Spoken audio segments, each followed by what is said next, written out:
Hello. Well, I have the great privilege to be able to give an overview of the restoration that's occurred across Whatcom County and across our basin. I don't have a lot of time, and so I won't be able to do it justice, but I encourage you to seek out information from the specific programs, many of which are represented by exhibits and in the posters. So the problem, we've heard about several times today about the decline of salmon and associated salmon fisheries. This chart shows the total catch of Chinook and Puget Sound from the 1980s to more recent times. We know that loss and degradation of habitat is a key factor in the decline. Removal of trees along rivers and streams for timber harvest or the conversion to other land uses. We've seen bank hardening and levees, which protect adjacent land use from channel migration and flooding. We've seen ditching, draining, and paving of wetlands. And we've seen road crossings that block habitat. So in this watershed, we've been, for over 2 decades, working to reverse that decline by implementing voluntary habitat restoration actions. When I say we, I mean the organizations, the tribes, local and state governments, landowners and private contractors, community groups, volunteers, the collective we, as well as with funding support from state and federal agencies and private sources. So it's been a large collective we that's done this work. So what have we done? Well, we place log jams into rivers and streams to form pools, create temperature refuges, reconnect side channels, stabilize the channel. We plant trees along rivers and streams, which when they grow and mature provide shade, provide large wood for future log jams, and filter the water for improved water quality. We reconnect tidal channels and wetlands, and we replace blocking structures, culverts and floodgates and such with other structures that restore passage upstream. So what have we accomplished? So in the next few slides, I'm going to do my best to report on the great work that's been underway and completed in the last couple decades. You're going to see this map several times. It's a map of the Nooksack Basin. The light color is the boundary of the Nooksack River watershed, and the blue lines are the Nooksack River and the forks. The darker areas are other sections of the basin, including the independent tributaries to the Fraser, the Sumas, and the Chilliwack, as well as independent tributaries that drain to the Salish Sea. So the numbers I'm going to present represent the best estimates I could make in a short amount of time. It's not a complete accounting of all the great work that's gone on, and I'll try to point out where the data gaps are. So these dots show the distribution of in-stream restoration projects throughout our basin. The black dots indicate projects where log jams were constructed in the active channel of the Nooksack River forks. You can see there's been a lot of work in the South Fork, as well as work in the North Fork and to a lesser extent in the Middle Fork. And this really reflects our Chinook recovery priorities. There's also been a lot of work that's occurred throughout the lowlands in smaller streams, and these types of projects involve not only placement of wood structures, but often also restoration of natural channel alignment, daylighting of urban streams, things like that. Doing this work, the 2 tribes, the Nooksack and Lummi tribes, have done the vast majority of the main stem log jam projects. NC and Whatcom County have also done several main stem log jam projects. Working in the smaller systems has been NC to a great degree, as well as the Whatcom Conservation District, Whatcom County, and the city of Bellingham. In the main stem, we've completed 34 restoration projects that have restored almost 10 miles of river habitat. In the smaller tribs, over 35 projects restoring over 4 miles of stream habitat. This shows the distribution of riparian planting projects throughout the basin.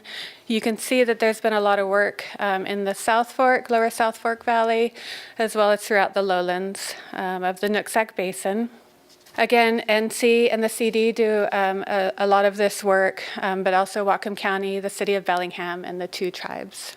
We've planted over 3,500 acres and along over 218 miles of stream bank.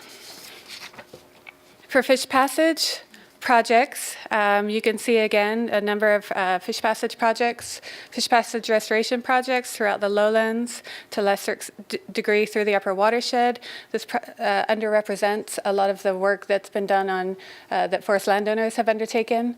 This sort of focuses on voluntary restoration projects, and I think some state DOT projects are probably included within this as well.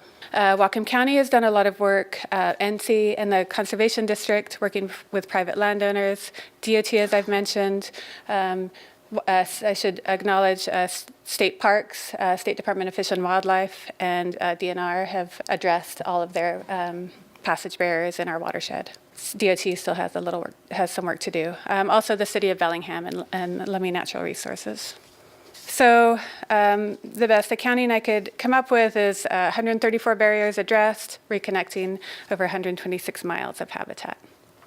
This is just a sampling of a couple of estuarine and nearshore projects I could pull together. You can see there are a couple points in the Nooksack Delta area that encompasses work that the Lummi Nation has done in the Smuggler Slough area, restoring tidal connectivity, as well as the Marietta Slough project undertaken, thank you, by the Washington Department of Fish and Wildlife, acquired 600-acre parcel in there and did some floodplain reconnection and deleveling. And also a couple of projects on that the city of Bellingham has undertaken in the Post Point and Chuckanut Village Marsh area. So a couple of projects that are only probably underrepresenting the great work that's been done in the estuary nearshore environments. The 297 acres relates to the Smuggler Slough project it's the Lummies, that also restored connectivity and function of 8.7 miles of tidal channel. And then the 2.5 acres relates to the city of Bellingham's projects. And then finally, there's been acquisition of high-quality habitats for conservation and also to facilitate restoration. Land Trust is a leader in this, but there's also Whatcom County has acquired a significant amount of land. Seattle City Light has a significant ownership in the Upper South Fork watershed, Lummi Nation in the Nooksack Delta, Department of Fish and Wildlife, as I mentioned also. There's a parcel of Nature Conservancy, and City of Bellingham has done some acquisition. Total of over 28,000 acres in conservation status, including over 4,000 acres that's been acquired in the active channel historic migration zone of the Nooksack River Forks and the Nooksack River, which is a real priority for salmon recovery. So I know that these numbers alone don't tell the story. The numbers that we really care about are the numbers of returning salmon. There's clearly a lot more that needs to be done, and a lot of different kinds of restoration, like we're hoping to see more floodplain restoration in the future. We also need to do a much better job of protecting our habitat, our in-stream flows, and our water quality. But I do want to leave with this. This is a short video from the South Fork this summer that shows adult Chinook. Oh, shoot. I lost it. Maybe I'll go back. Okay, here we go. Try this again. Shows adult Chinook holding in one of the log jams that the Nooksack tribe built. We snorkeled almost 4.5 miles of the South Fork last month, and we found that 70% of the adult Chinook that we counted in that reaches that we snorkeled, 70% of those were holding in human constructed log jams. So it's these kinds of results and stories like salmon returning to spawn in areas from which they've been restricted access for decades that really inspire me, and I hope it inspires you all. So I want to conclude with thanking Ian Smith for this video, and I want to thank all of you who've had any hand in restoration in this basin. Thanks.